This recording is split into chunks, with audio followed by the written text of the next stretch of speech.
She loved him in silence for 2 years. Now the millionaire is awake and begging to marry her. Hi, lovely soul. Welcome back to Noah's Stories. Before we dive into today's story, tell us in the comments where you're watching from.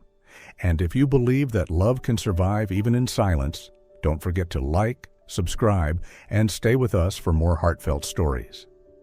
Now, picture this.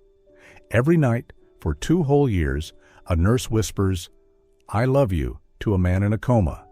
No response, no signs of life, only faith, and a love that expected nothing in return. Then one day, he opens his eyes and says her name. This is a story of devotion, resilience, and a love that came back from the dead. Let's begin. At exactly 11 p.m., just like every night for the past 2 years, Grace Morgan leaned over the hospital bed and whispered, "I love you." Her voice was soft as breath, not expecting an answer, only continuing the silent ritual, a nightly prayer she repeated in ICU room 207 at Southridge Memorial. There lay Ethan Blake, the celebrated architect once admired across Seattle, now unmoving, his life sustained by the flickering numbers on a ventilator monitor. But to Grace, those numbers were the heartbeat of hope. Room 207 was no longer just a workspace. It had become her sanctuary, a sacred space where silence reigned and love didn't need to be returned to exist. Grace couldn't explain why she stayed by the side of a man who had never opened his eyes to see her, only that from the very first moment when the fluorescent light struck his peaceful face, she knew there was something in him that she couldn't walk away from. "Hello, sleeping architect," she smiled, wiping his forehead with a warm cloth. She placed a small bottle of lavender oil on the bedside table, the familiar scent she believed could reach the deepest corners of his mind. Grace spoke to him about the little things, how her shift went, how awful her coffee tasted, the poem she found online that afternoon. Every word, every breath, like stones laid across a river, building an invisible bridge from darkness back to light. And she had no idea that, somewhere deep inside his unconsciousness, Ethan was indeed listening. Every word, every sound, every whispered, "I love you," becoming the silver thread leading him home. Before becoming the most famous unconscious man in Seattle, Ethan Blake was a name synonymous with modern curves and soul-stirring structures. As the lead architect of one of the West Coast's top design firms, Ethan left his mark not only through breathtaking buildings, but also in the way he saw the world, profoundly, minimally, and emotionally. He lived alone in a 30th-floor penthouse where glass replaced walls, and sunset light painted golden streaks across raw concrete. Ethan had few friends and no close family. After a long, silent separation from Isabella, his elegant but cold wife, he chose to retreat. He buried himself in blueprints, surrounded by geometry and shadows more than people. He wasn't unhappy, he just no longer found anyone worthy of sharing his inner world. The accident happened on a rainy night. Ethan had just left the office after 7 straight hours of revisions. A drunk driver ran a red light, a direct collision. Then sirens, flashing lights, and chaos under the downpour. When Ethan arrived at Southridge Memorial, he was in a deep coma. The doctors called it unresponsive state, a limbo between life and death. His eyes never opened, his limbs lay still. But his heart kept beating, and his vitals, fragile as they were, remained. Grace was assigned to care for him not long after. At first, she thought he was just another patient, but something about Ethan made it impossible to look away. Perhaps it was his peaceful face, framed by machines. Perhaps it was the pencil sketch in his wallet, a rendering of the Seattle skyline, so detailed and full of emotion. Over time, Grace began doing things not listed in her nurse's manual. She stayed after her shifts, played jazz records, read poetry aloud, told him about the stray cat by the parking lot, or how bitter the hospital coffee was that day. She didn't speak because she thought he could hear, but because speaking made her feel lighter. Ethan became the one person who listened without ever interrupting. Once she caught herself whispering, "If you're somewhere in the dark, listen to me. I'll be waiting." Every night she ended with those same words, and each time the door to room 207 closed behind her, something, faint but real, was beginning to stir inside Ethan Blake. With each passing day, Grace's care for Ethan extended far beyond the duties of an ordinary nurse. Every Monday she brought in fresh flowers, usually blue hydrangeas or white orchids, the kind she imagined would match his calm, thoughtful demeanor. She changed the water daily and adjusted the vase so the morning sunlight would always catch it just right. She placed a small diffuser by his bedside, choosing a different scent each day. Lavender to soothe, sweet orange to lift the energy, and sometimes peppermint to cut through the heaviness of rainy afternoons. She even curated a personalized jazz playlist just for him. Classic saxophone pieces with warm, low tones she believed, if he could feel anything at all, would stir something in him. The other nurses shook their heads. The doctors sighed. To them, Ethan was a nearly hopeless case. But Grace never believed that. She didn't need medical proof to hold on, only instinct. And deep inside, she felt it. Ethan was still there, floating somewhere between heartbeats, waiting to be awakened by the one thing medicine could never quantify: love. That day began like any other. Grace had just finished her night shift, exhausted but still stopping by ICU room 207 as always. She placed a fresh vase of flowers on the table, misted a touch of orange scent into the air, and played a soft jazz tune from the little speaker by the bed. She leaned over Ethan, gently brushing the strands of hair from his forehead, and whispered her usual morning line. "Good morning, Ethan. I'm here." Expecting nothing, hoping for no miracle. Then she turned to leave. But before her hand reached the door handle, a sound broke the silence, faint as breath, but unmistakable. "Grace." She froze. Turning back slowly, she questioned her ears, but then his eyes opened. Slowly, heavily, but undeniably.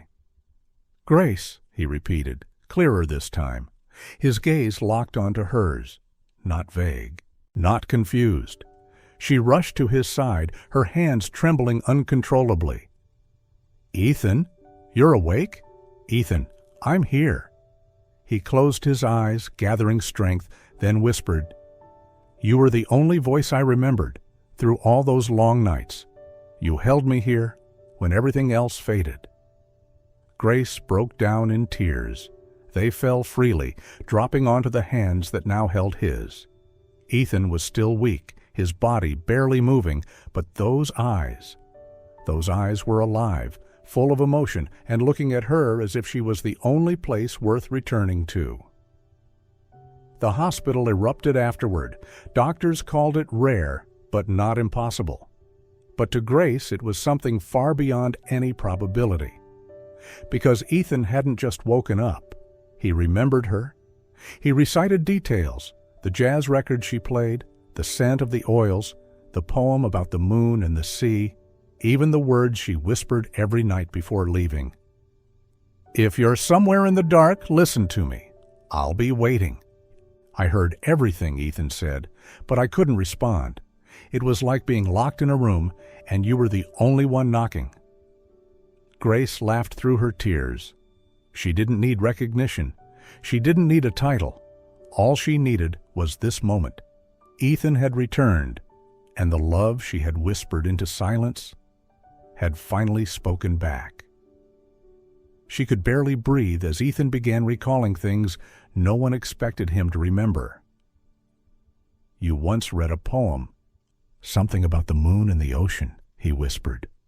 "And every time you played that music with the saxophone, it felt like I was drifting through a summer night." Grace froze. That was the poem she read in the 3rd month of his coma, A Quiet Verse by Rilke. And the song he referred to was Bill Evans' Peace, Peace, the one she always played when it rained. I remember the smell. Lavender, Ethan continued, eyes still closed. At first I thought it was a dream, but it always came before I felt calm. Grace pressed a hand to her chest. Her heart pounded like a drum. There were moments when I almost let go, Ethan said softly. But every time, your voice pulled me back, like a thin thread guiding me through the maze. He opened his eyes again, this time meeting hers. Grace, you kept me alive, not with machines, but with your voice. Grace broke down, tears spilling freely. There was nothing more sacred than knowing the love she had whispered into the quiet had stayed alive in the memory of the man she loved. After 2 years in a coma, it took Ethan nearly a week to move a single finger, 2 weeks to sit up on his own, a month to stand without help.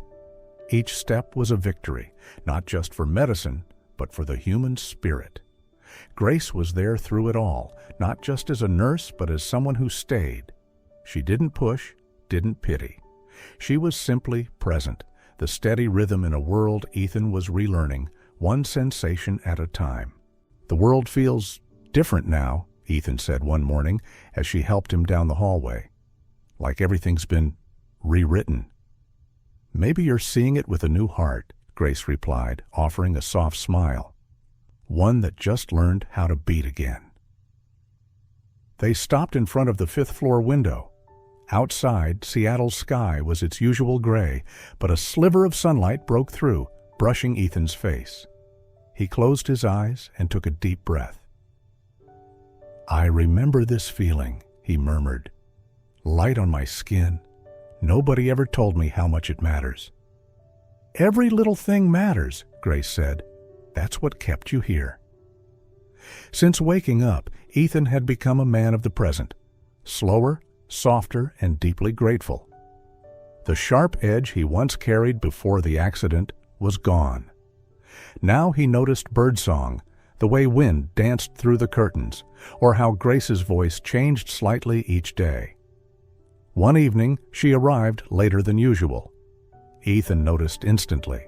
"Where were you?" he asked, his voice faint but tinged with playful scolding. Grace laughed and placed a paper bag on the table. "I got your favorite sweet rolls, the ones with lemon cream filling." He nodded, then whispered, "I even missed the sound of your footsteps in the hallway." Grace froze, her heart tightened in her chest. Love didn't always need grand declarations. Sometimes it lived in the smallest details. From that day on, the space between them began to disappear. No confessions were made, but their eyes searched for each other in every room, every corridor.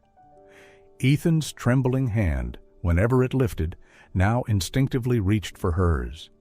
They began to share more, dreams, fears, childhood stories. Grace spoke of her father, a man who had dreamed of being a chef but died of lung cancer when she was 17. Ethan recalled the first time he sketched a building with charcoal on a book cover at 8, and the feeling of belonging when lines turned into shapes. The nights were long, but no longer silent.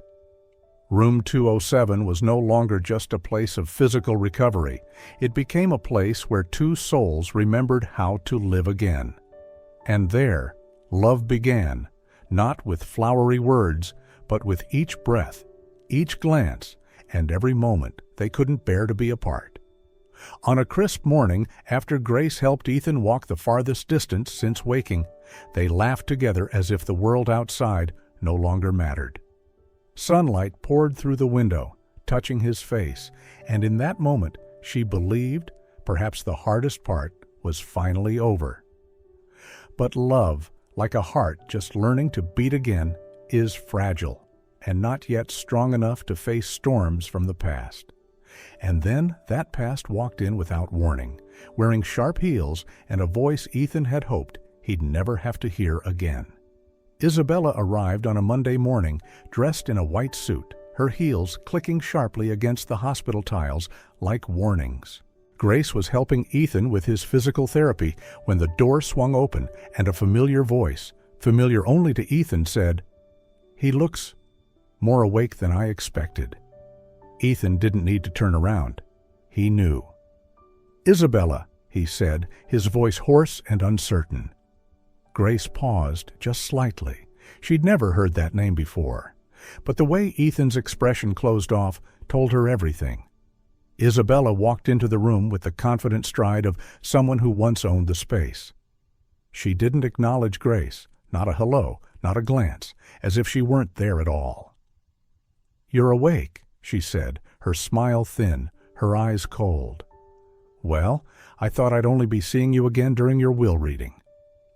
Ethan tightened his grip on the wheelchair arm. "I didn't expect you to come." "My lawyer says I have every right," Isabella replied, pulling out a folder of documents. "We never finalized the divorce. I'm still your legal wife, and under the law, I have authority over your medical decisions." Grace froze. Ethan was silent for a moment, then spoke carefully. "Isabella, we were done before the accident. You left. I signed the papers. You know that." "But the court hasn't finalized it," she interrupted, "and in the meantime, your feelings aren't legally binding." She turned to Grace, her gaze sharp. "And you? What are you to him? A nurse or a lover?" Grace didn't respond. She just stood there, fists gently clenched. Isabella chuckled lightly, with no real humor. "Be careful. You're violating serious ethical boundaries. I could report you to the medical board." Ethan tried to stand, but Grace stopped him. She looked at Isabella and for the first time spoke. "I don't need your validation, but I was the one who stayed when everyone else left." Isabella nodded slowly, as if everything was settled. "Good. Then you'll be hearing from my attorney." She left like a gust of cold wind, but her presence lingered, like glass shards in the air. As soon as Isabella left, the room fell into silence. Ethan slammed his fist against the armrest of the wheelchair, his hand trembling with fury. For the first time since waking up, the gentleness in his eyes was gone, replaced by a fire that had long been buried beneath months of helplessness. "She had no right to walk in here like that," he said, voice thick with emotion. Grace remained by his side, but it felt as if she was standing miles away. Her eyes flickered with uncertainty and something that looked dangerously close to fear. "I don't know what to do," she whispered. "If what she said is true, I could be suspended. Or worse, fired." Ethan looked up at her. His expression softened. "Grace, no. You're the only one who never left me. If someone has to protect you, it's going to be me." She gave a sad smile. "But you're the one who still needs protecting." He shook his head. "I spent half a year lying motionless. It's time I stand up, for the first time, for myself and for you." That afternoon, Ethan asked to see a lawyer. The battle had officially begun, and this time he wouldn't be fighting alone. The days that followed were tight with tension. The hospital, once Grace's sanctuary, now felt cold, full of side glances and whispered judgment. Ethan spent most of his time with lawyers and psychologists, preparing for a confrontation neither of them had asked for. But between the paperwork and legal briefs, they still found moments, fingers brushing in silence, eyes meeting as if to say, "We'll get through this." And then the day arrived, the day when every word of love, every quiet belief, every impossible hope would need to be spoken aloud and proven under law. The hearing was held in a small courtroom in King County, modest but thick with tension. No cameras, no flashes, just law, truth, and human hearts. Ethan sat beside his lawyer, Noah Pierce, a longtime friend from college, one of the few who knew Ethan well enough to fight, not just for his rights, but for what was right.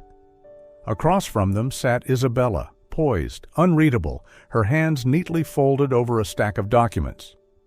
Next to her was the lead attorney from a major downtown firm, sharp, calculating, and armed for battle. Grace wasn't the one on trial, but her name appeared in every filing, referred to as an inappropriate emotional influence on a vulnerable patient. She wore a crisp white blouse, her hair pinned back, sitting quietly in the witness section, hands clenched so tightly they turned pale. The judge, a middle-aged woman with sharp eyes and an honest gaze, began. "We're here to determine Mr. Ethan Blake's medical autonomy and assess whether any undue influence has compromised his decision-making." Ethan was the first to testify. He stood, still thin from recovery, but steady in voice. He looked directly at Isabella and said, "She is part of a past I let go of. Before the accident, we had been separated nearly a year.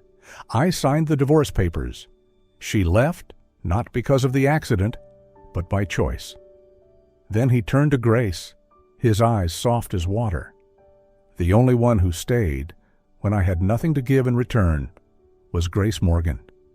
"What did she do?" Isabella's lawyer cut in, tone laced with sarcasm. "Brought flowers and read you poems? That hardly qualifies as genuine connection, Mr. Blake." Ethan offered a weary smile. "To the conscious, perhaps not, but to someone on the edge of death, that was a universe."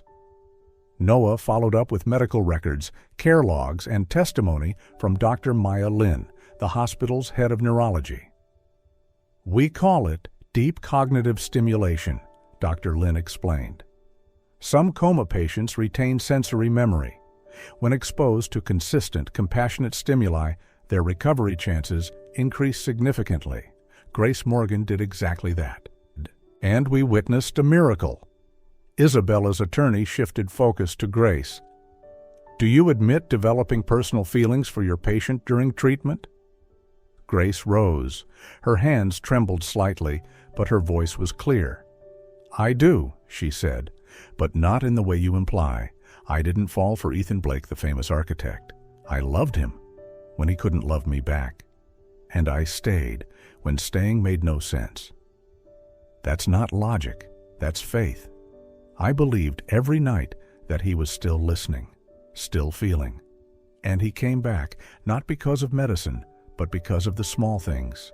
A song, a scent, a line of poetry. Things no one else was willing to give to someone considered already gone."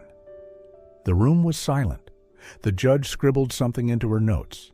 Ethan took the witness stand for the second time, not to defend the past, but to claim the present and the future he wanted to choose.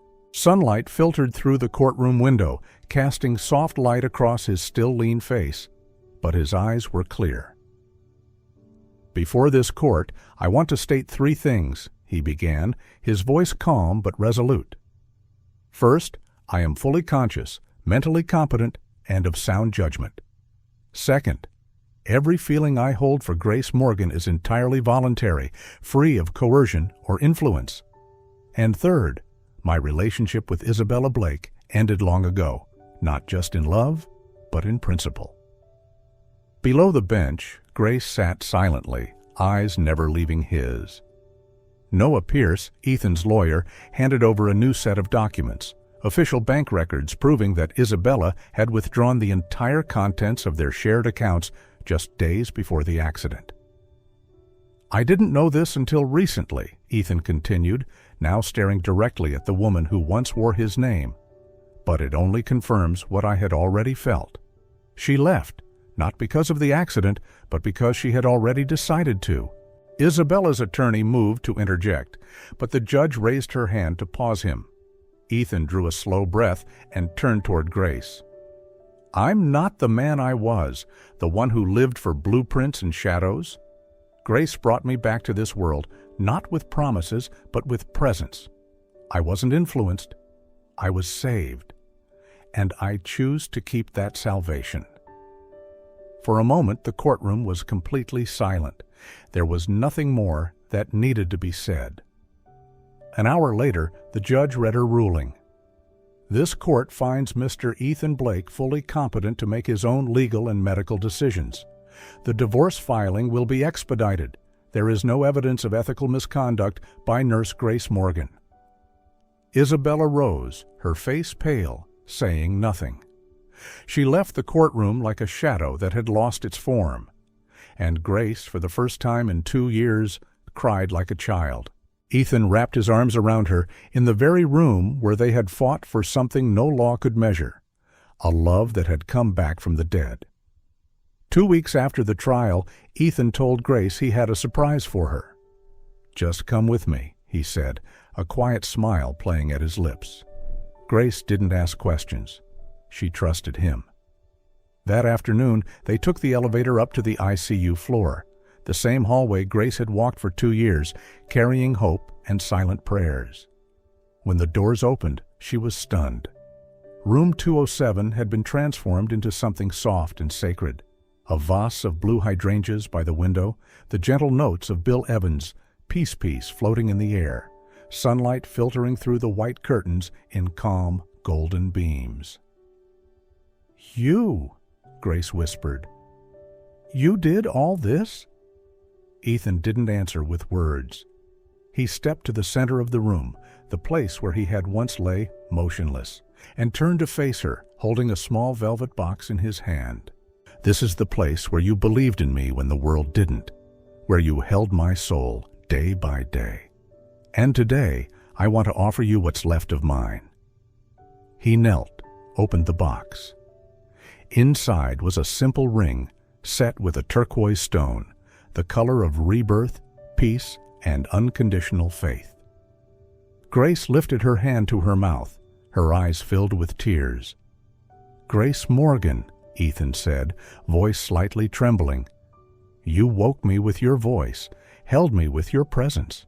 You owe me nothing, but if you're willing, stay with me. Be my partner in life."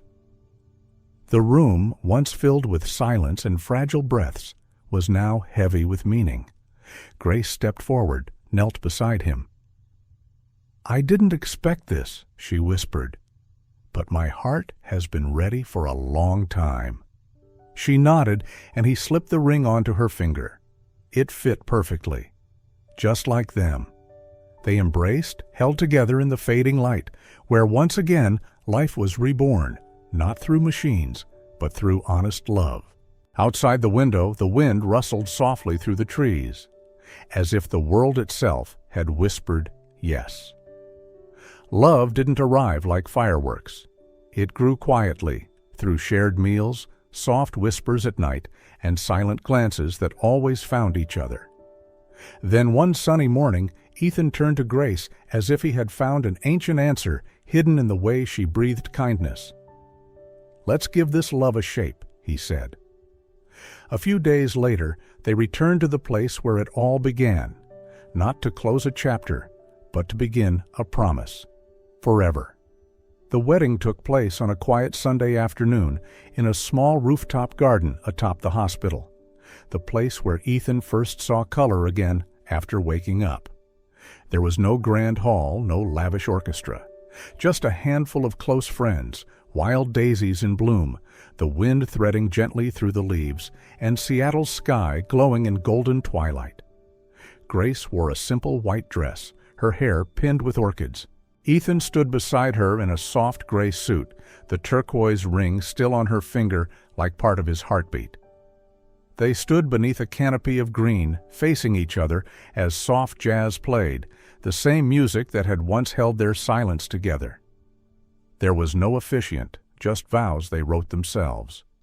Ethan looked into her eyes, his voice low but steady. "You saved me, not with medicine, not with machines, but with love." Grace's voice trembled as she held his hand tighter. "And you taught me, sometimes all it takes to keep someone alive is not to leave them." As they exchanged rings, the breeze swept through, like the world itself was whispering its approval. No more words were needed. None could say it better. Final scene. They walk hand in hand, slowly, toward the far end of the garden, where the last light of day painted everything gold. And as the music swelled, Grace's voice echoed gently. Some love stories don't begin with a glance, but with a long, enduring silence, and somehow those are the ones that last forever. 1 year after the wedding, on an early autumn morning, Grace sat by the kitchen window, hands wrapped around a cup of ginger tea, eyes fixed on the leaves turning red in the garden. Ethan walked in, holding 2 ultrasound images. "I still can't believe it," she whispered as he sat beside her. "Believe it," Ethan smiled, "and this time, it's life we've created together." 2 images, 2 heartbeats, twins, 2 small miracles growing quietly inside her. The news arrived gently, without fanfare, but in their eyes, a universe was shifting. Soon after, they moved away from the city. Their new home sat in the quiet suburbs north of Seattle. Red shingles, a wide front porch, a white picket fence, and an old swing Grace had once dreamed of as a girl. Ethan spent mornings sketching the nursery, soft blue walls, a round window that welcomed the morning sun. Grace spent her days cooking, reading, and listening to the tiny rhythms of 2 hearts growing inside her. Each evening they walked through the garden, hand in hand, like 2 people moving gently against the wind, with no rush. "What kind of father do you think you'll be?" Grace asked once, as the autumn breeze played through her hair. Ethan paused, then said, "I want our kids to know their dad once almost disappeared from this world, but someone stayed, and that love will be what holds this family together. No fanfare, no perfect ending. Just this, a home, 2 healed hearts, and 4 little heartbeats waiting to sing their first breath into the world." If this story touched your heart, don't forget to like, comment, and subscribe to support more emotional love stories like this one. Because sometimes, love doesn't begin with a glance. It begins with a long, silent wait. And the quietest love is often the one that lasts forever. Thank you for watching. See you in the next story.